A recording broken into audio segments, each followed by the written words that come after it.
Amables televidentes, los saluda José Alberto Tejada Echeverri, presentándoles el programa institucional del Canal 2, informativo Nuestra Gente.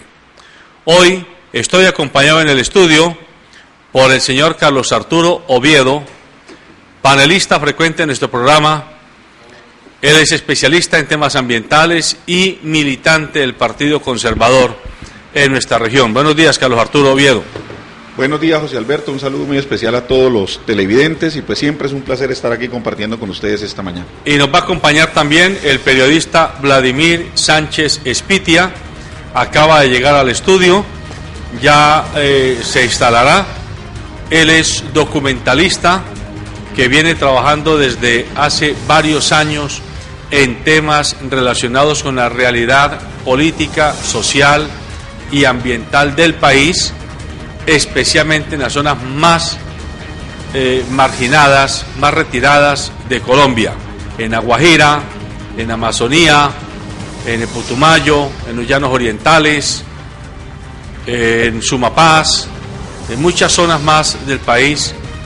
Este periodista ha venido haciendo sus estudios audiovisuales. Hoy lo tenemos con nosotros y lo saludamos agradeciéndole que haya aceptado esta invitación. Buenos días, Vladimir.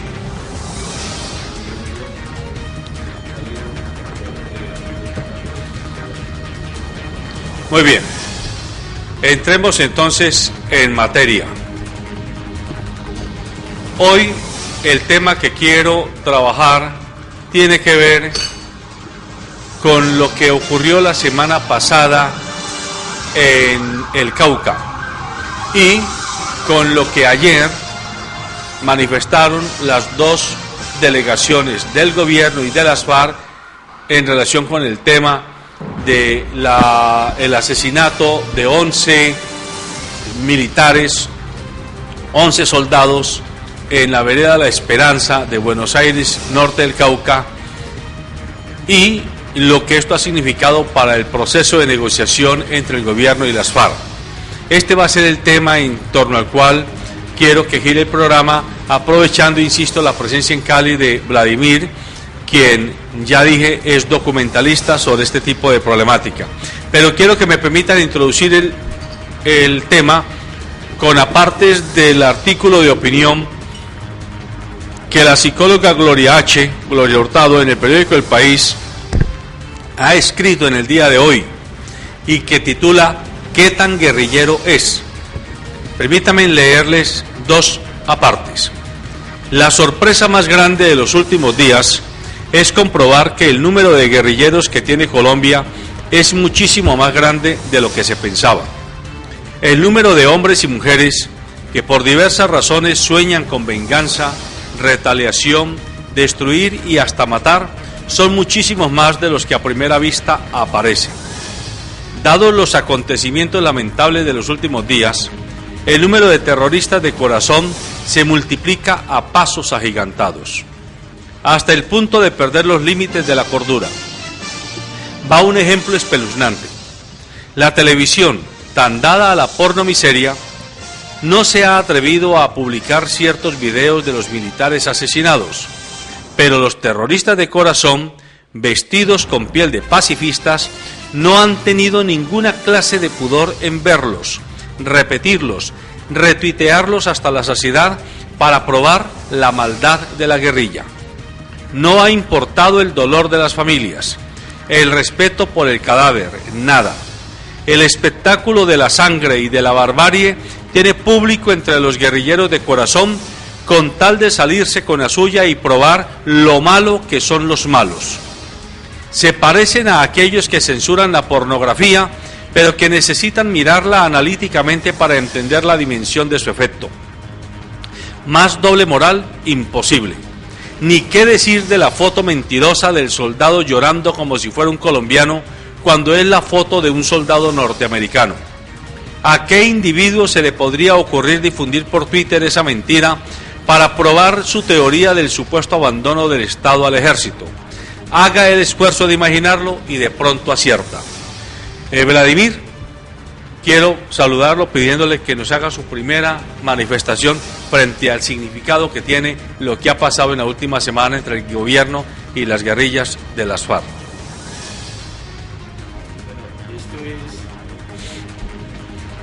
Pues, principalmente yo inicio como formulando preguntas de reflexión.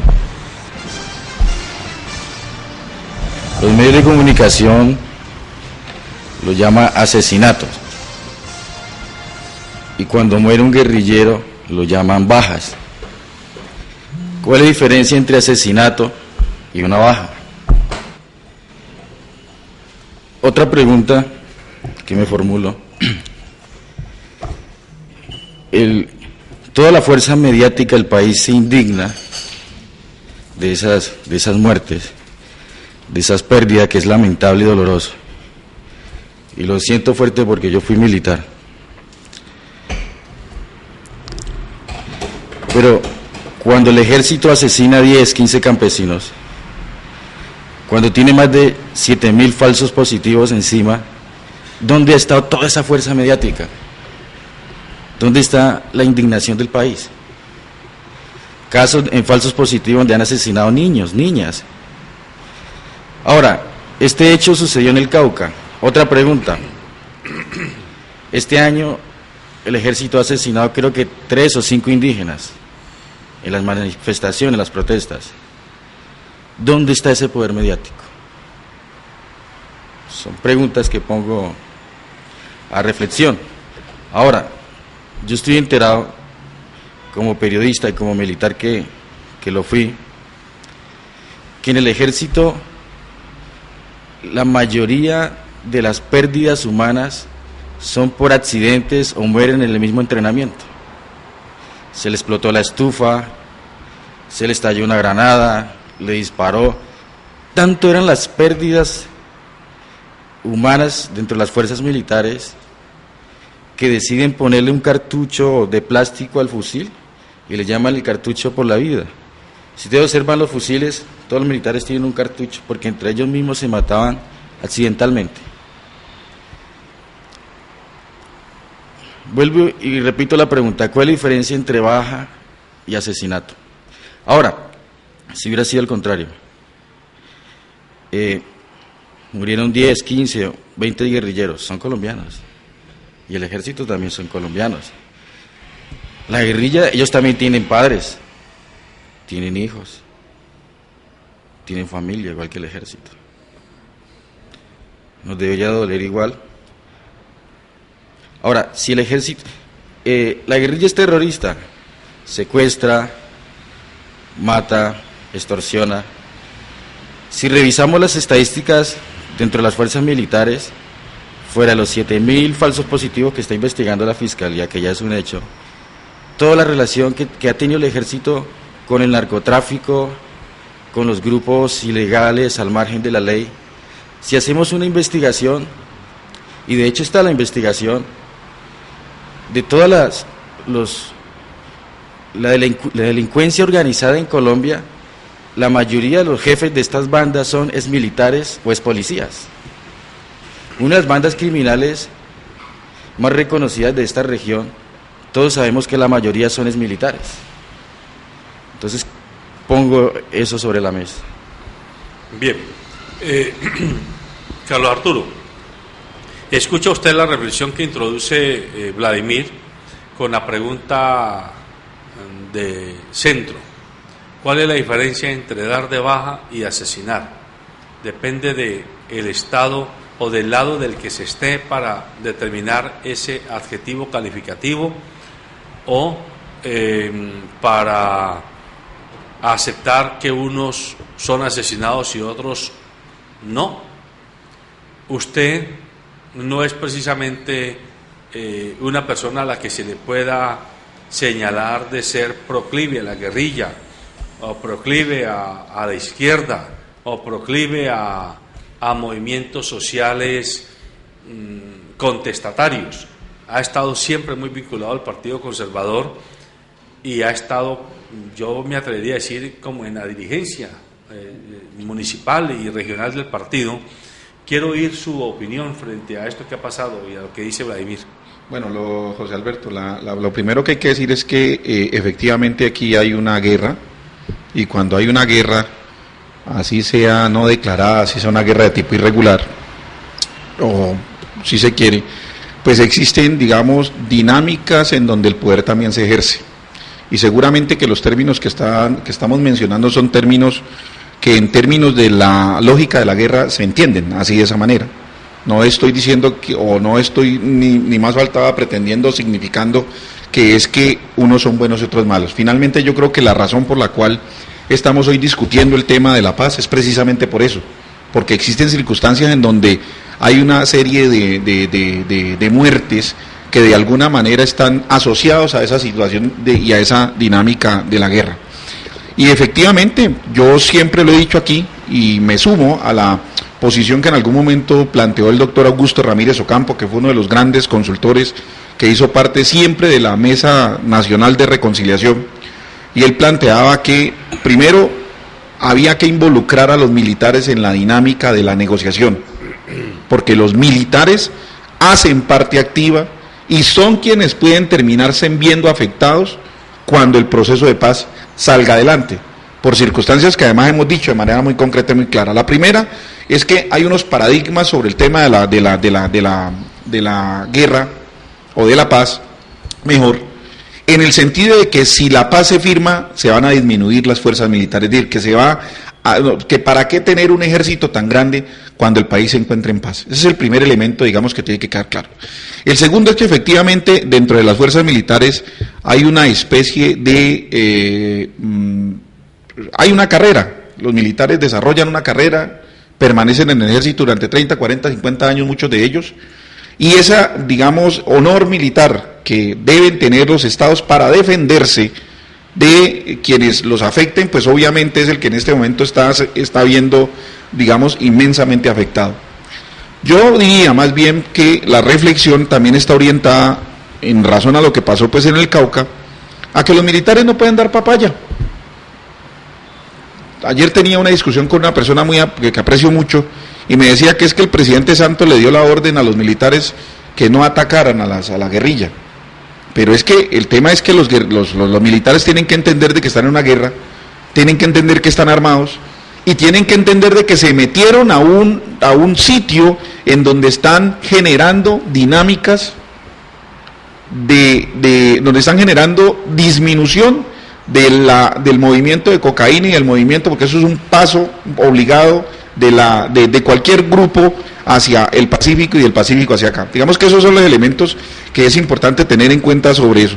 A mí me parece que más allá del tema de los términos, de las definiciones, lo que nosotros tenemos que avanzar aquí es precisamente a disminuir el conflicto, en segunda instancia a evitar que pues este tipo de situaciones se sigan dando. Yo estoy muy triste, me sumo a la posición que Gloria H. plantea ahí, lo he dicho en muchas ocasiones. Parece lamentable pues que en redes sociales la gente ande publicando esos videos que francamente yo no quise volverlos a ver, porque me parece que es una situación absolutamente, digamos, triste de ver cómo, digamos, después de haber muerto uno lo mínimo que uno quiere es que le respeten, digamos, la dignidad a las familias y a las personas. Muy bien. La idea con este conversatorio de hoy es tratar de extrapolar, de abrir ventanas que o no están abiertas o están entreabiertas y que tienen más de oscuro claro que de claro oscuro frente al asedio mediático que ha tenido el país en estos días y a lo que se ha llamado la exacerbación de la opinión pública. Aquí habría que hacer la pregunta de perogrullo: ¿qué está primero? ¿La opinión pública que empuja a los medios a que sigan exacerbando todos estos ambientes, o los medios con su capacidad de incidencia en la opinión pública que la inducen a que lean la realidad tal cual como ellos la están mostrando? De todas maneras, hay, en mi opinión, como 2 o 3 categorías que sería bueno que diferenciáramos para el análisis, Vladimir y Carlos Arturo. La primera, ¿qué fue lo que pasó? Es el primer hecho. Es decir, en el contexto de la negociación y en el contexto de guerra en el que estamos, sería bueno tratar de encontrar todos los elementos que nos den suficiente juicio para saber qué fue lo que pasó. Si es que hubo una provocación, si fue que hubo una irresponsabilidad, si fue que hubo un exceso de confianza, si fue que hubo una, entre comillas, traición a la declaración unilateral de cese al fuego por parte de las FARC. ¿Qué fue lo que ocurrió allí? Punto 1. Punto 2. Es necesario entender por qué pudo haber ocurrido esto en esta coyuntura. Es decir, ¿a quién le sirve lo que ha pasado?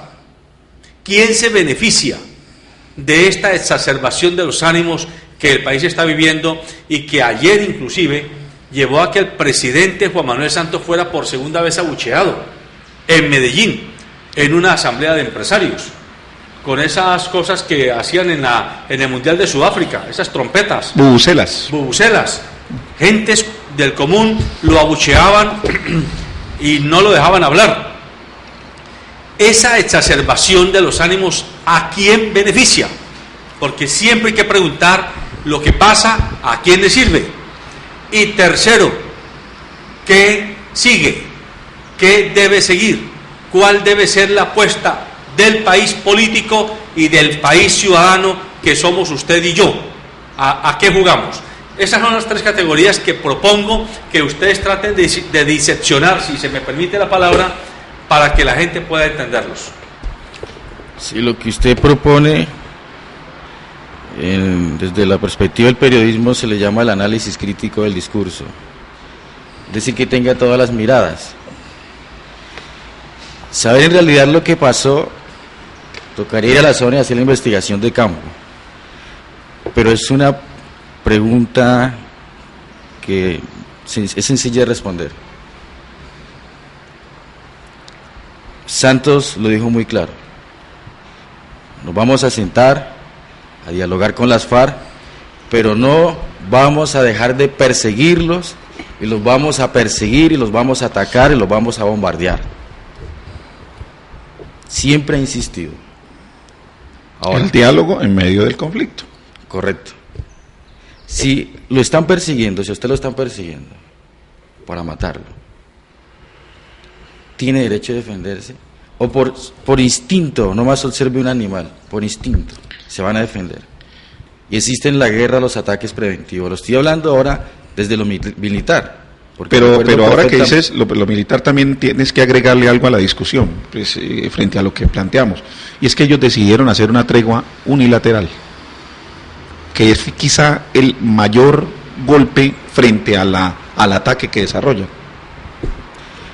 Ahora lo otro, yo estoy enterado que los países que no tienen conflicto, uno como militar está de centinela, está cuidando, y es como si estuviera en guerra, en medio del conflicto. Cualquier país del mundo que esté en paz, ningún militar se va a acostar a dormir, me sorprendieron. Si uno en un ataque como militar lo sorprendieron es porque hay una falla, ¿sí? Hay una falla. Entonces, la pregunta es, ¿tienen derecho a la legítima defensa o tienen derecho a un ataque preventivo? Desde la perspectiva de la guerra, sí. Igualmente para el ejército, desde la perspectiva de la guerra. Ahora, si uno analiza el conflicto de Colombia, yo viví en un pueblo donde fue tomado por la guerrilla 7 veces, desde mi infancia. Y me tocaba esconderme debajo de la cama de los ataques guerrilleros. ¿Y saben qué momento de todos los ataques guerrilleros que yo viví en el departamento del Huila, y vio mi familia, en qué momento la guerrilla retrocede? En el momento que llega el avión fantasma, cuando llega la Fuerza Aérea. Y muchos analistas opinan, yo estoy de acuerdo, que si el gobierno no tuviera la Fuerza Aérea, quizás hace mucho tiempo las FARC se habría tomado el poder, estarían en el poder. O si la Fuerza Aérea, si las FARC tuviera Fuerza Aérea, quizás también se habría tomado el poder. Ahora, suspenden el bombardeo, pero si vamos a la Comisión Interamericana de Derechos Humanos, si nos acercamos a la Fiscalía a investigar, están las evidencias que en un gran porcentaje los bombardeos caen en las casas de los campesinos, en los resguardos indígenas, matando ganado, matando campesinos, matando niños, matando inocentes y destruyendo cultivos. ¿Por qué se pide y por qué el gobierno sabe, hasta militares, yo me siento a hablar con gente de inteligencia, con coroneles, que la salida del conflicto es político? Porque en esta guerra no se están enfrentando con un ejército como que está allí, como un batallón que está allí. La guerrilla está por todas partes, está de civil. ¿Cómo van a diferenciar entre un guerrillero o un campesino? Está mimetizado. Correcto, está en todas partes. ¿Cómo la van a acabar? ¿Sí? Ahora, un militar está formado para la guerra. Todos los días nos decían: Sánchez, usted está entrenado para matar, para asesinar. Y si usted no asesina a un guerrillero, no hizo nada en el ejército, no le sirvió al país. No recuerdo un momento donde me enseñaran qué es la Constitución Política del 91, cuáles son los derechos que tengo. Y nos decían: los derechos humanos no sirven, asesine. Y en el momento que yo estuve en el servicio militar, fui casi testigo de una cantidad de falsos positivos. ¿Sí? Entonces también hay preguntas como para poner en contexto y mirar si vale la pena analizar y mirar si vale la pena reflexionar. Ahora la FARC ha pedido desde el inicio de los diálogos, pararle un poco al fuego, ¿no? Eso que le llama el cese bilateral al fuego. Y yo le entiendo un poco al gobierno del por qué no, regresándonos a los diálogos del despeje del Caguán. En ese momento, según los analistas militares, la FARC aprovechó, estaban dialogando, pero se estaban haciendo más fuertes, y a través de Al-Qaeda, por la zona de La Guajira, estaban trayendo misiles antiaéreos. ¿Sí? Entonces, fue algo como escandaloso y muy preocupante. Si lo único que retrocede las FARC, en muchos casos, no digo la mayoría porque no voy a legitimar el ejército como militar que fui, mi padre fue policía y tengo familiares militares y policías, pero en muchos casos sí lo que lo hace retroceder es la Fuerza Aérea. Imagínense la guerrilla con misiles antiaéreos. Bueno, entonces a ver si yo trato de sintetizar lo que usted nos está diciendo. Se asume que el contingente del ejército, el batallón del ejército, el grupo del ejército de militares que estaban en esa zona, estaban preparándose para atacar, supongo yo, a ese grupo de guerrilleros que estaba en la zona. Siempre un militar debe estar preparado en cualquier momento. Bueno, entonces hubo una falla, llamémoslo de logística, de táctica, de planeación del ejército, porque si estaban en búsqueda de guerrilleros, lo menos que debían hacer fue acostarse a dormir. Tenían que estar alertas, correcto, en vigilia, correcto, o en todo caso muy mimetizados para evitar ese tipo de sorpresas. Y sobre todo cuando están en zona roja. No estaban aquí en la ciudad. Uno de pronto se relaja cuando está en la ciudad o una región donde el conflicto no está tan vivo como en esa parte. Pero en esa parte, un ataque de eso, en el ejército, vaya a visitar a un soldado y pregunte cómo le llaman cuando un soldado muere en combate. Le llaman bajas, y ante los medios le dicen asesinatos, ¿sí? Y pregúntele, ahí debe estar en el proceso de investigación lo que estaban dirigiendo esta operación por esas bajas, porque hubo negligencia, y eso le van a hacer proceso de juicio de guerra. O sea, su tesis es que hubo negligencia de los mandos militares que estaban al frente de ese batallón. Correcto. Ya.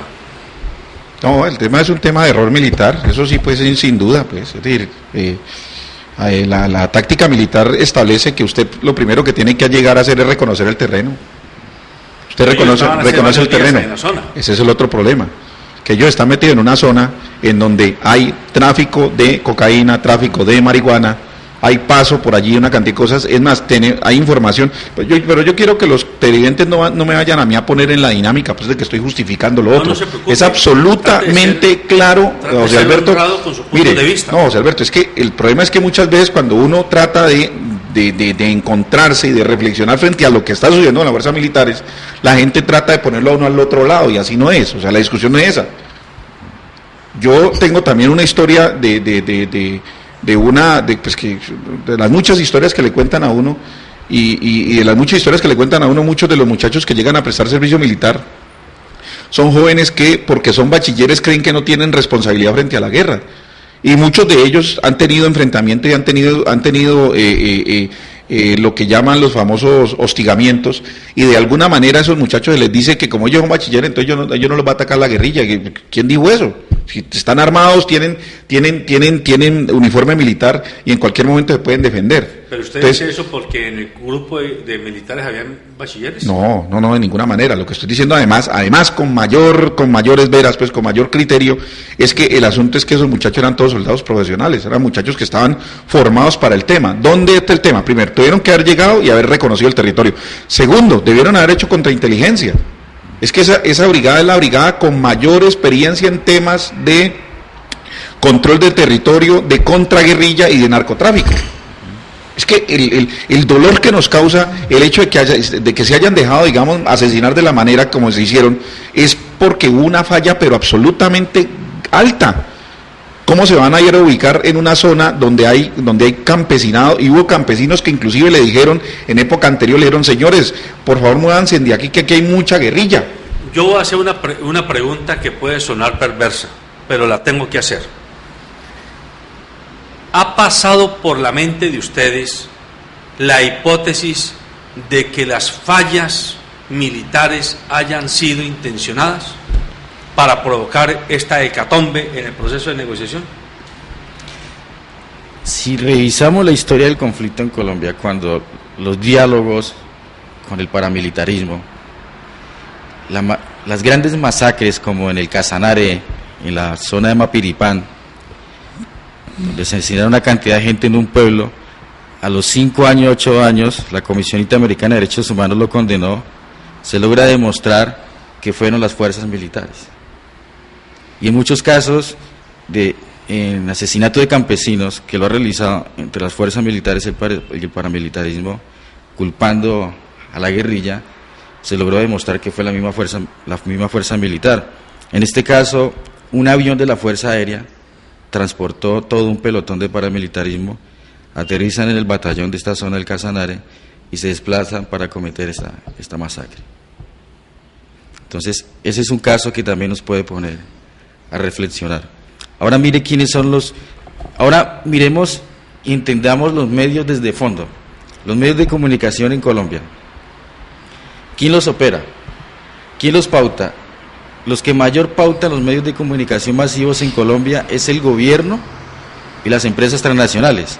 Esa publicidad que usted ve en los medios de la policía, del ejército, son contratos de miles de millones, contratos de 15, 20 mil millones de pesos al año, por cada uno de esos comerciales. Ahora analicemos la noticia y la información. El cubrimiento de estos medios masivos no es la comunidad, no es las víctimas, es el alcalde, es el coronel, es el gobernador, es el jefe de un hospital. Porque un medio de comunicación donde sus fuentes es la comunidad, es un medio de comunicación que está deslegitimando el gobierno. ¿Sí? Entonces hay una posición de los medios que quiere proteger sus clientes y darle la razón a sus clientes. Y tenemos otra contraparte del gobierno que quiere deslegitimar el gobierno. Entonces hay una guerra entre los medios de comunicación y entre el poder. Es decir, tenemos unos medios de comunicación que no le están aportando a la paz. Y que también ese tema de los medios de comunicación y la democratización de los medios debe entrar entre el proceso de paz en La Habana, debe estar ahí en la mesa, debatiéndose. Se debe de rediseñar la legislación de comunicación en Colombia. Bueno, no, pues frente a lo que usted plantea, yo lo que quiero decir es que el problema del conflicto y de la guerra lo que nos tiene a nosotros es distraídos frente a una serie de situaciones y de reformas que el país necesita. Yo siempre he pensado que es mucho más fácil hacer la guerra que hacer la paz, porque además detrás de la dinámica de la guerra hay una cantidad de recursos económicos, de situación de escuchar las balas, de escuchar, digamos, el uso de la fuerza, y definitivamente yo creo que ese tema hay que romperlo. Y digamos que lo que diría en términos generales es que efectivamente los gobiernos se legitiman sobre la base de sus intereses. Y yo diría al final, más que tener una concepción ideológica de cómo debe ser el país en paz y toda la cosa, que hay que tratar de conciliar esos intereses para tener una paz real y una paz que verdaderamente los colombianos estemos en capacidad de poder atender. Allí realmente lo que ha habido y lo que hay siempre en los procesos de paz son negociaciones de grupos de poder que en su dinámica de poder mantener sus tranquilidad o sus concepciones, pues obviamente ceden unos y ceden otros, porque al final, digamos, las democracias, como lo decía y lo aprendimos muchos en las universidades, pues las democracias reales no existen, y eso pues es muy triste decirlo, pero de todas maneras uno lo que encuentra es eso. O sea, no puede haber un gobernante que esté pensando distinto a su pueblo, pues eso lo maneja uno en términos generales. No puede haber un gobernante pensando distinto a lo que el pueblo. Si el gobernante está pensando distinto a lo que piensa su pueblo, sus concepciones son ilegítimas, así de sencillo, porque si yo como gobernante no tengo la capacidad de poder entender qué es lo que mi pueblo está tratando de entender, pues entonces no estamos absolutamente en nada.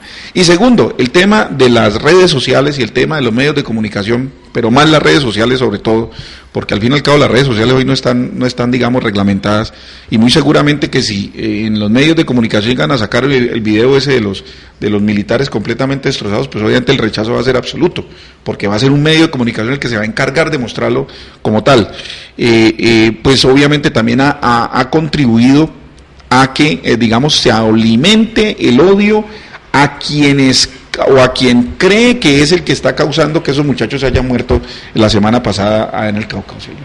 Bueno, pero hay dos preguntas más que les hice, o mejor, dos ventanas más que propuse que abriéramos, y es ¿a quién beneficia o quién se beneficia de esto que está pasando, de esta hecatombe en la que está casi que convirtiéndose el proceso de negociador en La Habana? Y la segunda es ¿qué sigue o qué debiera seguir? ¿Cuál debiera ser la actitud de la ciudadanía colombiana y de la dirigencia colombiana frente a estos hechos, y también de las FARC?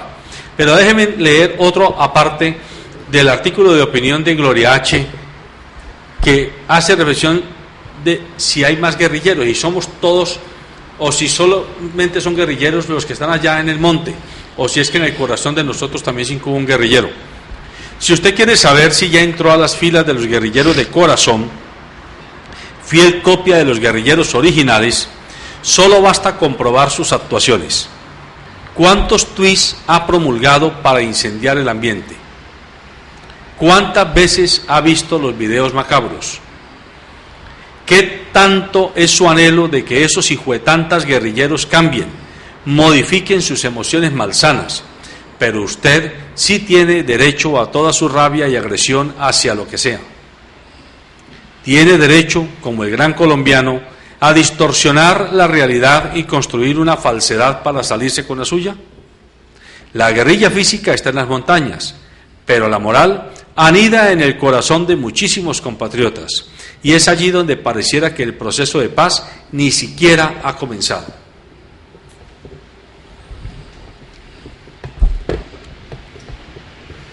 Bueno, lo que dice el caballero tiene toda la razón en cómo la gente, para tomar decisiones, si la comunidad, si un país no está bien informado, ¿cómo va a tener buenas decisiones? Entonces, ¿dónde está la democracia? Un senador un candidato al Senado de la República, uno le hace las cuentas, se gana 23 millones mensuales. con primas y todos los beneficios que tiene el senador de la República, en sus 4 años recibirá 600, 700 millones.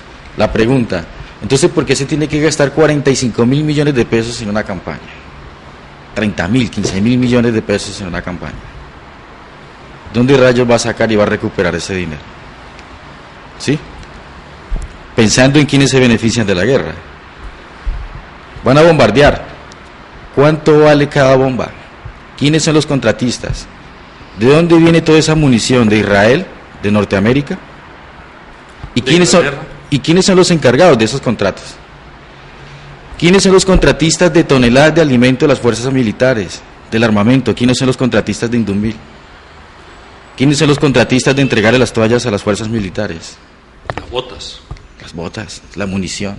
Son miles y miles de millones. Un batallón de 1.000 hombres, mensualmente se está gastando entre 7.000 y 8.000 millones de pesos. Un batallón. Solo de 1.000 hombres. De 1.000 hombres. Y tenemos 400.000 hombres en... Tenemos 320.000 en el ejército y el resto en la policía. Imagínense. Ahora, voy a poner esto como en contraste. Cuando yo estaba en la universidad le pregunté a todos mis compañeros por qué estaban estudiando. Todos me decían por el título de poder tener un trabajo. Solamente uno me respondió por amor al conocimiento y él quería ser científico. Cuando estoy en el ejército, les pregunto a mis compañeros por qué están aquí. Porque no hay trabajo, no hay oportunidades, no hay trabajo. Necesita la libreta para poder trabajar. Y los que deciden quedarse como soldados profesionales es porque no hay trabajo. Uno se encuentra un soldado profesional, ¿y usted por qué está aquí? Hermano, en la civil no hay nada que hacer, no hay trabajo. Recuerdo tanto cuando estábamos ¿Usted en qué época fue militar? En el año 2004. ¿Cuánto tiempo estuvo en el ejército? 23 meses y medio. ¿Pagando servicio militar obligatorio? Prestando servicio militar, me agregaron a un batallón de contraguerrilla. Y estuve en la zona del Huila y en la parte de Algeciras, en la frontera donde está alias El Paisa. Y en ese tiempo estaban haciendo la operación Omega para poderlo capturar. Sí. Permítame que creo que tengo una llamada al aire, por favor. ¿Quién llama? ¿Cómo le va? Sí. ¿Cómo ha estado? Muy bien, díganos, por favor. Aló. Sí, le escuchamos. A ver, señor, para referirme al tema que está tocando allí, hombre. Sí, díganos. Creo que es muy realmente indignante pensar lo que está pasando aquí en el país. Masacrar 10 soldaditos que no, ¿qué le digo yo? No tiene razón de ser. Yo no sé qué está pasando en el país. ¿Cómo se va a negociar la paz con bandidos? Porque los que hay allá son un poco de bandidos. Esa gente debería estar presa o debería estar muerta. Porque con esos tipos no se puede negociar. Tipos que han masacrado tanta gente, es imposible que en Colombia, el gobierno colombiano, se esté prestando para hablar con matones. Desgraciadamente este es un país corrupto. Y cuando hay corrupción, pasan todas estas cosas. Nos está haciendo falta un presidente con un poquitico de pantalones y también pienso un general berraco. Aquí desgraciadamente yo no he conocido hasta el momento o no he nombrar un general de pantalones o un presidente de pantalones. Aquí falta una mano dura, pero es dura, hermano. Así que no se justifica que aquí pase lo que pase y la gente se cruce de manos. Muchas gracias al televidente con su opinión. Las opiniones, siempre que sean respetuosas, son libres. Cada quien piensa lo que piensa y asume las consecuencias que tiene su pensamiento. Continúe, por favor, Vladimir. Bueno, y le pregunto a un militar, ¿usted por qué está acá? Porque no hay empleo.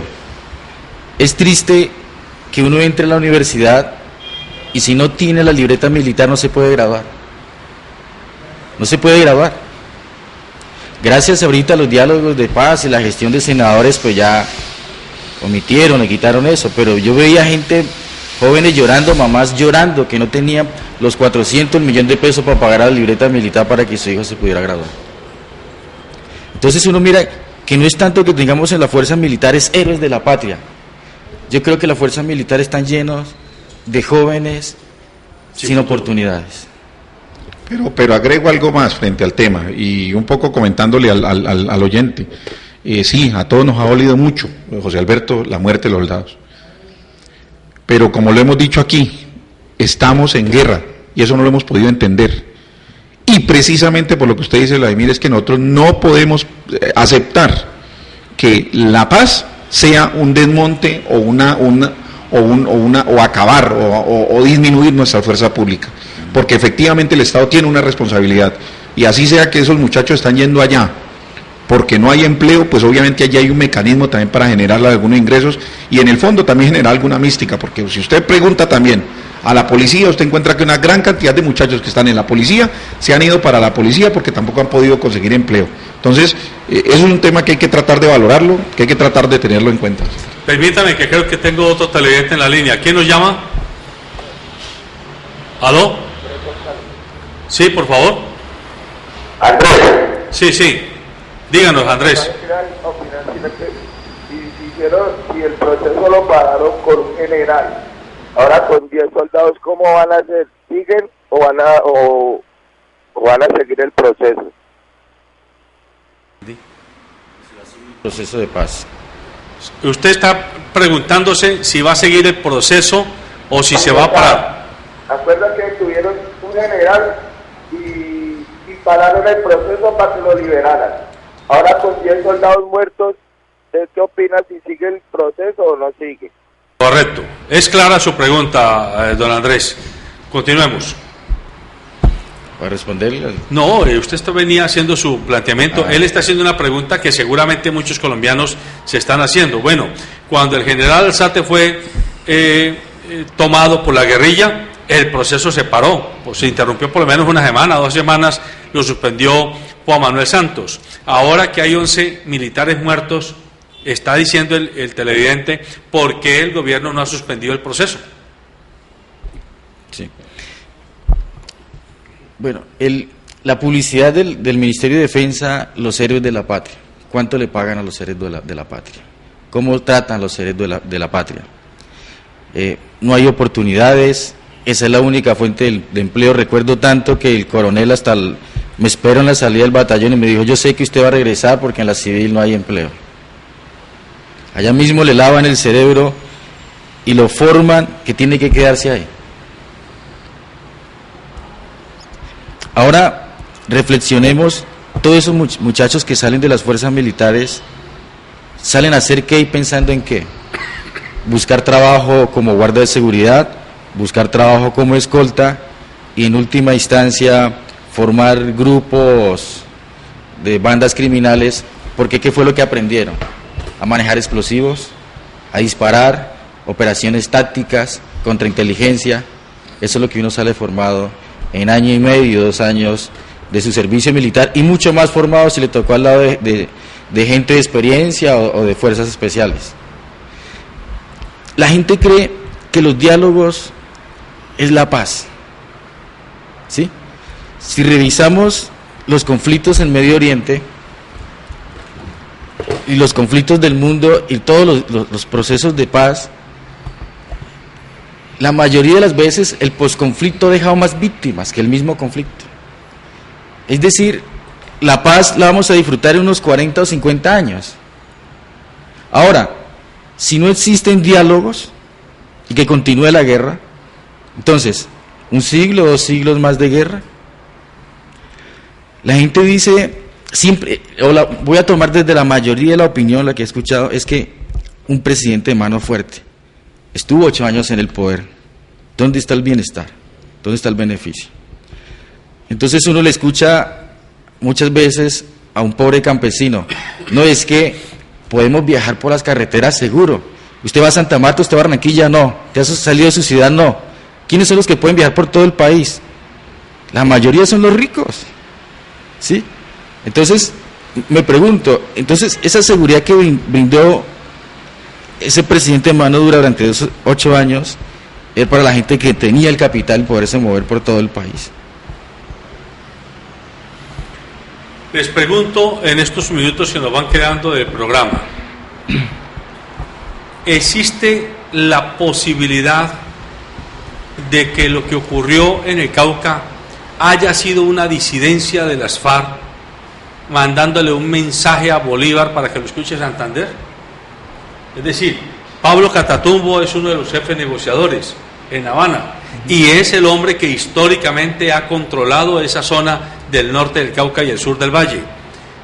Puede haber ocurrido que algunos dirigentes guerrilleros, no estando de acuerdo con el proceso de negociación, hayan dado este golpe con el ánimo de que en La Habana repercutiera y boicoteara así este proceso.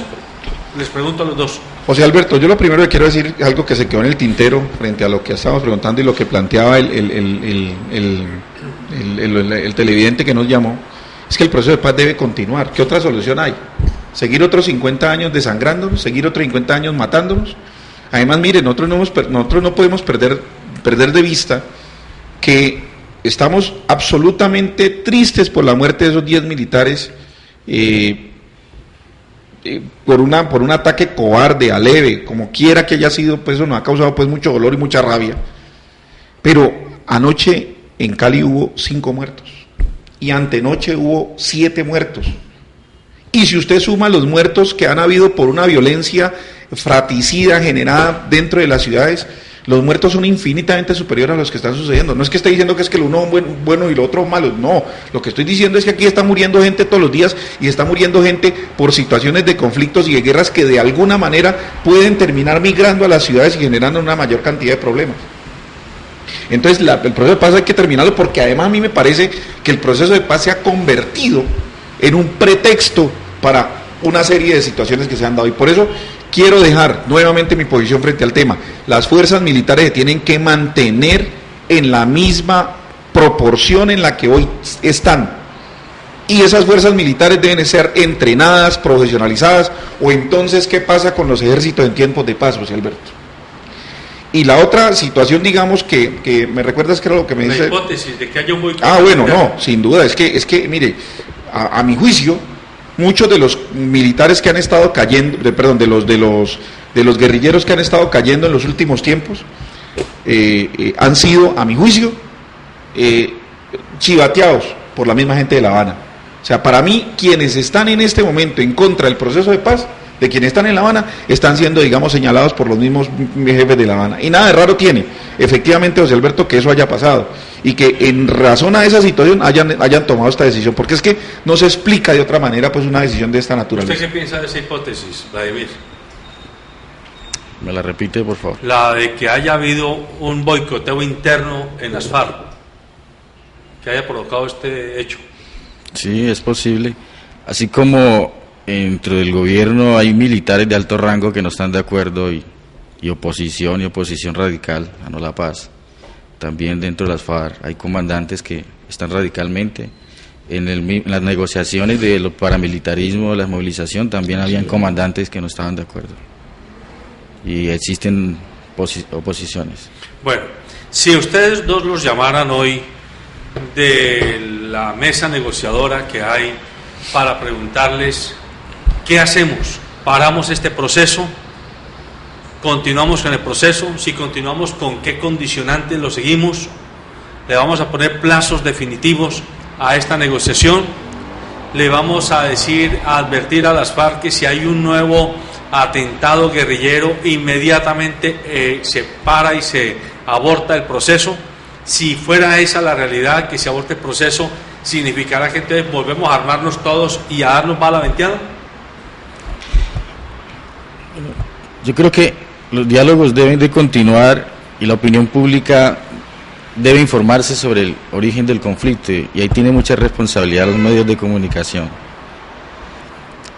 Se debe de dar un alto al fuego de ambas partes para garantizar la vida, no más víctimas. O sea, usted está hablando de cese bilateral. Correcto. Y se debe exigir o pedir, solicitar la presencia de los organismos internacionales. La verificación. Y ese proceso de paz, el gobierno debe hacerlo conjunto con todas las organizaciones en Colombia, indígenas, sociales, ambientales y defensores de derechos humanos. Porque mientras se está hablando en La Habana sobre paz, y a los indígenas se le están asesinando, y la misma fuerza pública. Entonces, ¿qué estamos haciendo? ¿Sí? que estamos haciendo. Pues si a mí me lo preguntaran, yo lo primero que diría, José Alberto, es que es expresarles a ellos que le han dado un golpe muy fuerte a la confianza y a la esperanza de la paz. Y que ellos, como representantes o como miembros de una guerrilla a la cual se le ha reconocido su estatus de beligerancia, porque por eso están sentados en esa mesa, deben medir y deben decirle al gobierno, ¿sí?, en qué capacidad están de poder controlar a sus fuerzas insurgentes o a sus fuerzas militares. Si mañana, en un proceso, regular, el gobierno llegare a suceder que firmara o acordaran un acuerdo de cese al fuego por parte de las fuerzas militares y un comandante decide ir y atacar una fuerza guerrillera, probablemente la situación que le generaría a este señor es una destitución e inmediatamente un proceso de tipo disciplinario de la fuerza militar. Entonces, tiene que haber algún elemento que, le genere a los colombianos frente a ellos una confianza para que el proceso no siga teniendo ese tipo de cosas. Y lo segundo, yo creo que sí es hora de ponerle términos a la negociación. La negociación no se puede extender, ni tampoco puede volverse un tema eterno. Que digan si van a demorar 5 años, que digan de una vez. ¿Vamos a demorarnos 5 años? Bueno, vamos a demorarnos 5 años. Vamos a comenzar a generar los acuerdos de manera transparente frente al país. El país necesita saber qué es lo que se está negociando. A mí me ocurre que esa frase que nada está acordado hasta que todo esté acordado, me parece a mí que es una discusión eterna, bizantina, que va a terminar, acabando con la tranquilidad, porque además nosotros no solamente dependemos de lo que sucede en Colombia, también dependemos, José Alberto, de lo que sucede a nivel internacional. Y yo estoy de acuerdo con Vladimir en el sentido de que se debe invitar a los organismos internacionales, a los países garantes, para que comiencen a garantizar el proceso de paz como tal. ¿Por qué no estoy de acuerdo con el cese al fuego bilateral? Porque es que detrás de todo esto también se pueden mezclar, organizaciones de tipo criminal, ¿sí?, que pueden terminar también aumentando el tema del narcotráfico, aumentando el tema de la minería ilegal y cosas de ese tipo, que las fuerzas militares no pueden, dejar o tener los brazos cruzados o las manos amarradas frente a esa situación.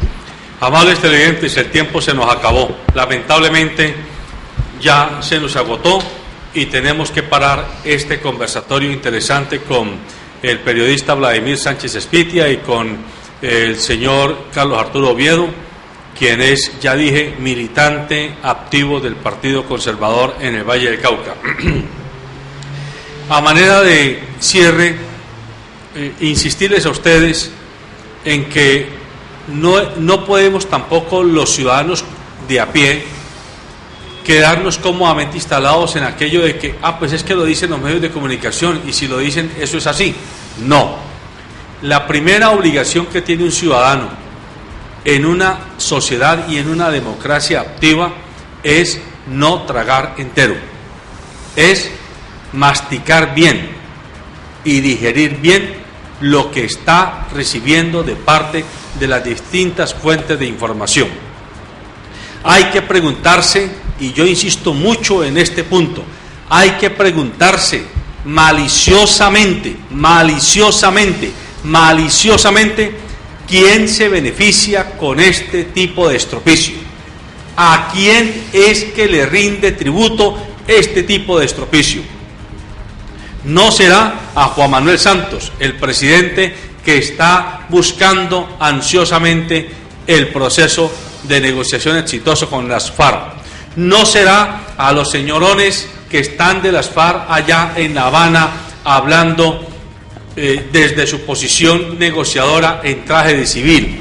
No será a la Iglesia Católica que está haciendo de uno y de otro lado posiciones de presión y o de acompañamiento para que las comunidades sean protegidas en esta situación. Tienen que salir a flote esos que llamaba Otto Morales Benítez los enemigos agazapados de la paz. Yo insisto en que en Colombia hay enemigos agazapados de la paz, que no sacan la cara, no la ponen, pero sí saben manejar como el titiritero los hilos para generar hechos que distorsionan y que abortan procesos conducentes a que este país tenga derecho a vivir pensando en otros temas distintos al de la sangre derramada. Y como dijo aquí un panelista nuestro la semana pasada, Duvalier Sánchez, es obligación suya y mía, mi querido amigo televidente e internauta, seguir peleando porque haya un proceso de aclimatación de la paz, porque ese es un deber nuestro y un derecho de los no nacidos. Óigame bien, de los no nacidos. Si usted es una madre embarazada, usted está obligada a pelear porque haya paz para su hijo que viene a este mundo. Si usted es una niña o un jovencito o tiene hijos en edad adolescente o tiene nietos, esos muchachos y muchachas van a ser padres dentro de unos años o dentro de unos meses. Esos hijos no nacidos tienen derecho a nacer en un país en paz. No hay derecho a que quienes hoy, como bien lo explica Vladimir, se lucran de la guerra, sigan insistiendo en que en este país el único futuro posible es el de la sangre derramada y el de las balas y las bombas explosivas. Pero además, y con esto cierro para no cansarlos a ustedes, amables televidentes e internautas, hay otros terroristas que casi nunca son sindicados y que siempre son muy bien vistos en los medios de comunicación. Son esos políticos corrompidos y esos contratistas corrompidos que permiten, por acción y por omisión, que muchos niños y muchos ancianos enfermos no tengan derecho a la salud, que muchos niños y muchos ancianos enfermos no tengan derecho a los mínimos de bienestar en vivienda, por ejemplo, en agua potable, en alcantarillado y en energía. Hay que preguntarse si es tan criminal un guerrillero que explota bombas o un paramilitar que explota bombas como un político y un contratista que se roba la plata y la lleva para Islas Caimán y la lleva para Suiza a costa del hambre y del dolor que no derrama sangre de tantos colombianos de a pie que pueden ser hoy o mañana sus hijos, sus nietos y sus familiares. Atención con esto. Buenos días.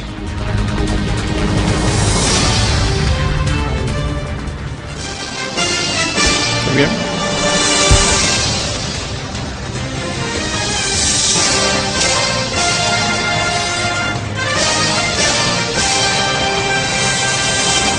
Calzado Rómulo, una familia avanzando hacia el futuro. Calzado Rómulo es la respuesta a tus necesidades y tiene el zapato más cómodo para tus pies, con una gran variedad de líneas para cada ocasión. Calzado Rómulo, el verdadero bienestar para tus pies. Encuéntranos en los principales almacenes del país. Colombiano, compra colombiano.